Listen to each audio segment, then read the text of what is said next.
में विशिष्ट अतिथि जिला परिषद के सम्मानीय चेयरमैन आदरणीय निहाल चारे जी, डाइट के प्रिंसिपल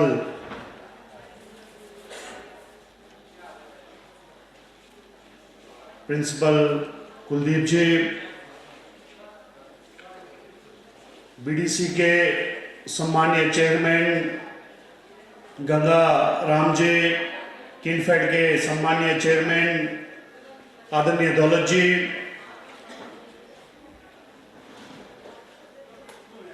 प्रदेश कार्यकारिणी के सदस्य और भाजपा के वरिष्ठ नेता director handloom and handicraft corporation आदरणीय बलदेव जी,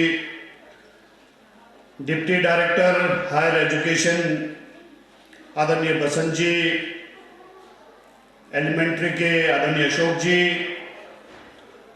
इंस्पेक्शन सुंदर जी, प्रिंसिपल इंस्पेक्शन बड़े भाई आदरणीय पदम जी, डिप्टी डायरेक्टर के पद से रिटायर हुए मेरे गांव के आदरणीय एलआर जिंदू जी, भारतीय जनता पार्टी के जिला के सम्मानीय महामंत्री चंद्रपाल जी, महिला मोर्चा के प्रदेश के उपाध्यक्षा देवऋषि जी, महिला मोर्चा के जिला के अध्यक्षा रवीना जी, प्रवक्ता कुसुम जी, प्रिंसिपल रिकांपियो आदरणीय जियालाल जी, वाइस प्रिंसिपल ठाकुर सिंह जी,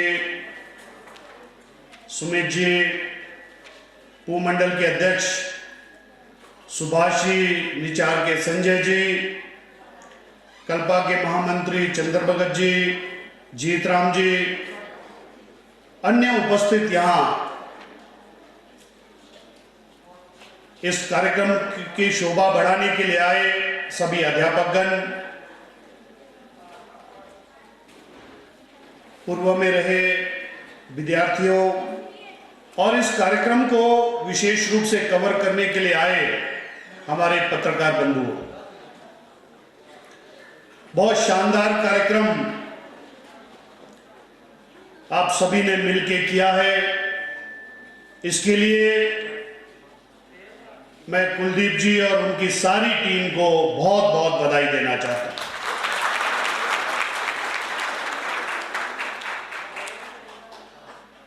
जब मैं आया तो मुझे लगा कि जैसे हमारे एनुअल फंक्शंस में होता है, सांस्कृतिक कार्यक्रम खूब होते हैं और उसके बाद प्राइज डिस्ट्रीब्यूशन होता है,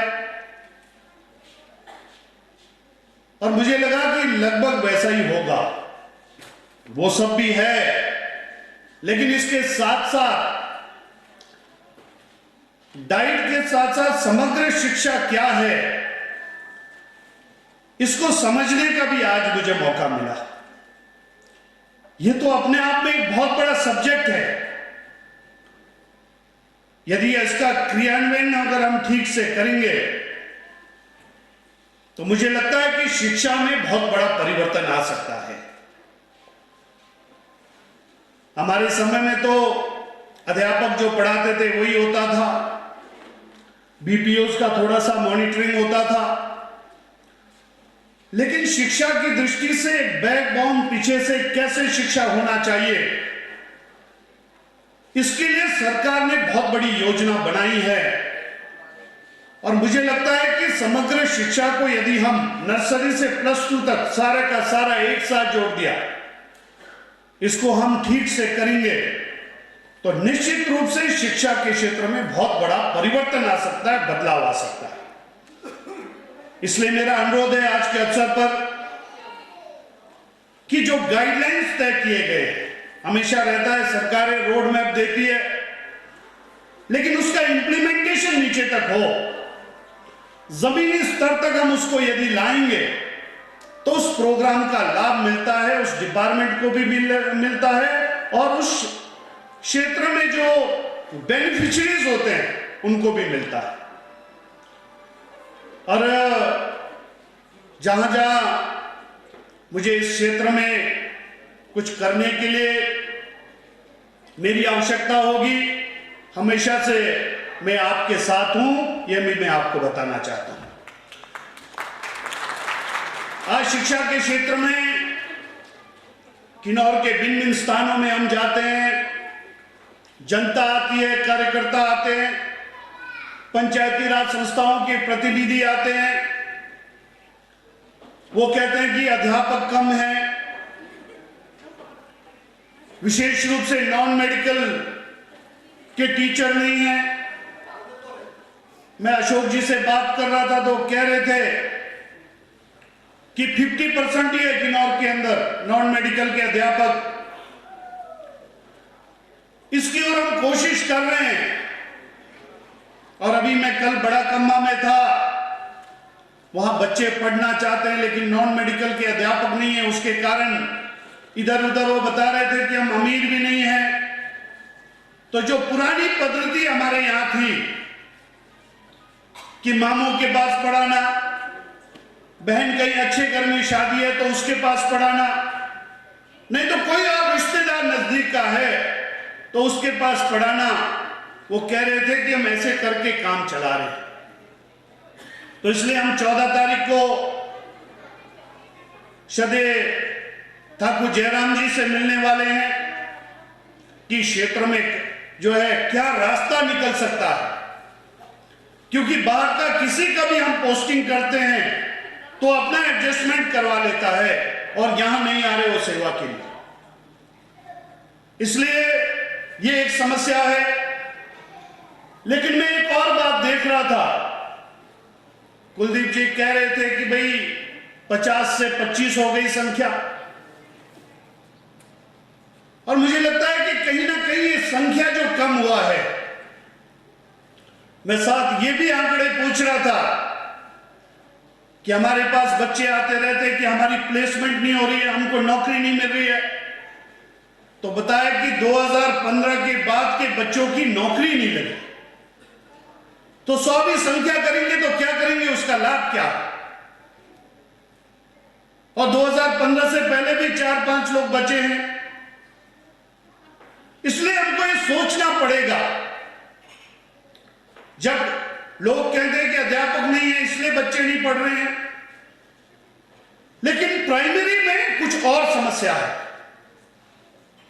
या सरप्लस अध्यापक है, अध्यापक कम है इसलिए बच्चे नहीं है वहां, ऐसा नहीं है। यहां तो स्थिति उल्टा है, बच्चे ज्यादा है, अध्यापक ज्यादा है, बच्चे लोग नहीं पढ़ा रहे। इसलिए आज हमें जरूरत इस बात का है कि शुरू में तो बहाना मिला कि ठीक है पेरेंट्स कोई भी हो अपने बेटे का भविष्य अच्छा ही चाहते हैं। कौन से ऐसे माता पिता होंगे कि जब उसको दिख रहा है कि दूर आने वाले समय के अंदर इंग्लिश मीडियम का महत्व है, इंग्लिश जरूरी है, इसमें कोई दो राय नहीं है, लेकिन इंग्लिश पढ़ने के कारण ही बच्चा अच्छा होता है ऐसा भी नहीं है। इंग्लिश जरूरत है, क्योंकि पूरी दुनिया के अंदर यदि आप जाएंगे तो दुनिया में संपर्क लैंग्वेज के रूप में अंग्रेजी का प्रयोग होता है। और हमारे देश में जब हम कहते हैं कि हमारे देश का संपर्क का लैंग्वेज अंग्रेजी नहीं हो सकता, हिंदी होना चाहिए इस देश का, क्योंकि सरल है, आम आदमी समझता है। अभी भी अंग्रेजी तो हम तब बोलते जब गुस्सा आता है, तब वो हिंदी नहीं बोलता, वो अंग्रेजी बोलता है। इसलिए वास्तव में जो प्यार है, जो वास्तव में हमारी बोली है, मैं कई बार देखता हूं जब किसी भी संबंधों में बहुत अच्छा महसूस हो रहा हो तो आप किन्नौरी में बोलते हैं, यानी प्यार दिखाना है तो किन्नौरी में है। तो इसलिए जिस तरह से हम किन्नौरी है, क्योंकि वो उसका लिपि नहीं है, लेकिन आज हिंदी बोली जो है पूरे देश में एक संपर्क का माध्यम है, तो वो भी मजबूत हो, लेकिन उसके साथ साथ अंग्रेजी भी मजबूत हो, ये तो ठीक है। लेकिन इसके कारण हम ऐसे स्कूलों में बच्चों को भेज रहे हैं।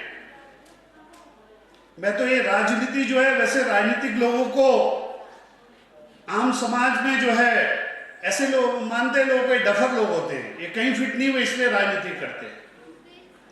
लेकिन हमारे केस में ऐसा नहीं है, राजनीति में हम मिशन के साथ आए, इसलिए राजनीति को मैं बड़ा आनंद लेता हूं। बुरे से बुरी परिस्थितियां हो तब भी हम आनंद लेते हैं, दिन भर काम करते हैं, रात को अच्छी नींद आती है। तो मैं मजे लेता रहता हूं, लोगों से पूछता रहता हूं, फीडबैक लेता रहता हूं। तो ध्यान में आता है जो प्राइवेट स्कूल चला रहा है, बहुत सारे स्कूल प्राइवेट चला रहे हैं, लेकिन वो भी अपना बच्चा उस प्राइवेट स्कूल में नहीं पढ़ा रहा। ये बड़ी विडंबना है। गवर्नमेंट के स्कूलों में तो जो टीचर पढ़ा रहा है वो पढ़ा ही नहीं रहा। वो एक समस्या समझ आता है कि वहां हिंदी मीडियम इंग्लिश मीडियम नहीं है। लेकिन बड़ी इंटरेस्टिंग बात ये भी ध्यान में आता है कि जिसने स्कूल खोल रखा है वह अपने बच्चे को नहीं पढ़ा रहा है, इसलिए कहीं ना कहीं शिक्षा पद्धति में गड़बड़ी है, इसको ठीक करने की आवश्यकता है। और मुझे लगता है कि समग्र शिक्षा जो है इसके माध्यम से उसको ठीक किया जा सकता है। इसलिए मैं इस बात का पक्षधर हूं कि इंस्टीट्यूशंस को मजबूत करने की आवश्यकता है। अगर हम शिक्षा में परिवर्तन करना चाहते हैं, शिक्षा में सुधार लाना चाहते हैं, तो इस समग्र शिक्षा को हमको नीचे तक ले जाना पड़ेगा, तब इसमें सुधार आ सकता है। इसलिए आज जहां जहां मिडिल हाई स्कूल +1 2 में अध्यापक नहीं, ये ठीक है, बहुत बड़ी समस्या है। कुछ ना कुछ ट्राइबल एरियाज के अंदर एसएमसी जैसी पॉलिसी बननी चाहिए। उसके आधार पर जो है यहाँ टीचर होंगे, तभी यहां लोग आएंगे।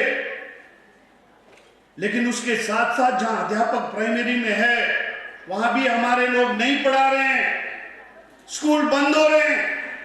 मेरे पास बच्चे आए 2 साल पहले जेबीटी के, उस समय शिक्षा मंत्री आदरणीय सुरेश भारद्वाज जी थे। मैं उनके पास गया, मैंने कहा जी हमारे बच्चों को नौकरी नहीं मिल रही है। तो उन्होंने तुरंत कहा भाई किन्नौरों पहले बाहर बच्चे पढ़ाना बंद करो, अपने गांव में पढ़ाओ, तब स्कूल बंद नहीं होंगे तो इनको रोजगार मिलेगा। यहां तो लोग जितने रिटायर नहीं हो रहे टीचर, उतने स्कूल बंद हो रहे। अभी आंकड़ों में तो सुन रहा था 172 प्राइमरी स्कूल है, पता चले मार्च होते होते 150 हो गया। ये स्थिति आ रही है। हम राजनीतिक लोग हैं तो कई बार कांग्रेस के हमारे मित्र हमें परेशान करने के लिए भी गांव जाए तो प्रश्न खड़ा करते हैं। वो कहते थे जी टीचर तो है नहीं। तो थोड़ा बहुत अब तो राजनीति में किन्नौर में भी बहुत साल हो गया, राजनीतिक सामाजिक जीवन में तो मेरे को 31 साल हो गए। लगातार कोई पार्ट टाइम नहीं, फुल टाइम लक्ष्य के साथ मैं काम कर रहा हूं। लेकिन किन्नौर में भी लगभग 18 साल हो गए। तो हमें रिश्तेदारियां भी पता होता है, कौन पार्टी का ये भी पता होता है, किसका बच्चा कहां पढ़ रहा है ये भी पता होता है। किसी ने कहा कि भाई यहां अध्यापक नहीं है, तो मैंने कहा आपका बेटा कहां पढ़ता है? वो फंस गया उसमें से, कैसे पता है इसको। हम स्कूल बंद ना हो इसकी तो चिंता कर रहे हैं, लेकिन स्कूल में मेरा बच्चा पढ़े इसकी चिंता नहीं कर रहे हैं। उसके कारण आज जो है शिक्षा के क्षेत्र में हमारे स्कूल मजबूत नहीं हो रहे, गवर्नमेंट स्कूल। इस बात की चिंता हम सभी को करने की आवश्यकता है। इसलिए आज का जो दिन है, मैं जब रिपोर्ट सुन रहा था तो मुझे बड़ी खुशी हो रही थी कि आज मुझे जानकारी मिली, कम से कम इसके आधार पर इस क्षेत्र में हमारी ओर से भी जो होगा हम करेंगे।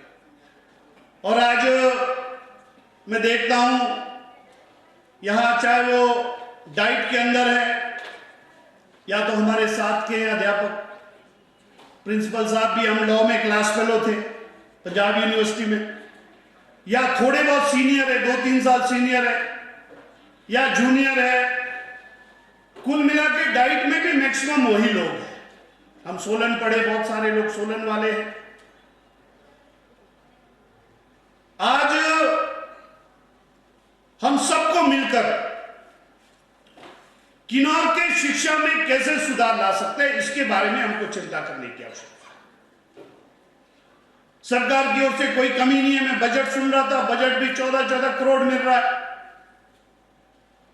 खर्च करने के लिए पैसा साल में हम खर्च नहीं कर पा रहे। और मैं मजेदार बात बताता हूं आज कि जिला किन्नौर के अंदर पिछले 4 सालों में जो जिम्मेदारी मुझे मेरी पार्टी ने दिया, श्रद्धेय ठाकुर जयराम जी के आशीर्वाद से मुझे सरकार में जिम्मेदारी मिली, तो हम प्रयास करें किन्नौर का विकास कैसे हो, समग्र किन्नौर का समान विकास कैसे हो और योजनाबद्ध तरीके से विकास कैसे हो। महत्वपूर्ण यह है कि योजनाबद्ध तरीके से क्षेत्र का कैसे विकास हो, उस क्षेत्र की जरूरतों के अनुसार हम कैसे विकास करें। तो मैंने पूछा कि ट्राइबल सब प्लान में कितना पैसा आता है, तो बताया कि हिमाचल प्रदेश का जो टोटल बजट आता है उसका 9% शेड्यूल्ड एरिया के अंदर, ट्राइबल्स तो आज पूरे हिमाचल प्रदेश के अंदर है, शेड्यूल्ड एरिया यानी पांगी, बरमौल, लाहौल स्पीति और किन्नौर, टोटल बजट का 9% पैसा इस क्षेत्र में खर्च होना चाहिए। तो मैंने कहा खर्च कितना होता है, टीएससी की मीटिंग में पूछा तो ध्यान में आया 1.5-2% होता है खर्च, हमको तो मिल ही नहीं रहा है। मैंने किन्नौर का पूछा कितना बजट है, तो ध्यान में आया 62.5 करोड़। जब से ट्राइबल सब प्लान किन्नौर में बना है, लगभग 1979 के लगभग बना है, उस समय से लेके आज तक का बजट किन्नौर का कितना है, 62.5 करोड़। तो मैंने कहा हमारा 9% कैसे अचीव होगा, क्योंकि हमारे प्रतिनिधियों के द्वारा यहां से जो बजट जाना चाहिए इंक्रीज वो नहीं हो रहा है। हमने कहा इसको इंक्रीज करिए। तो मुझे आज आपको बताते हुए खुशी हो रही है, हमारे कांग्रेस के मित्र तो कहते हैं विकास नहीं हो रहा है। विकास का आंकड़ा देखिए, विकास कैसे नहीं हो रहा है ये मैं आपको बताता हूं कि जब से ट्राइबल सब प्लान बना है 62.5 करोड़ का बजट किन्नौर के अंदर है ट्राइबल सब प्लान का। और पिछले 5 सालों के अंदर श्रद्धेय ठाकुर जयराम जी के आशीर्वाद से, मेरे सहयोग से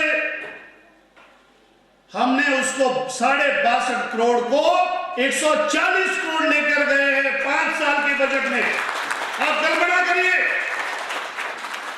जितना बजट था उससे दुगने से भी ज्यादा 78 करोड़ का हमने बढ़ावा कर दिया है।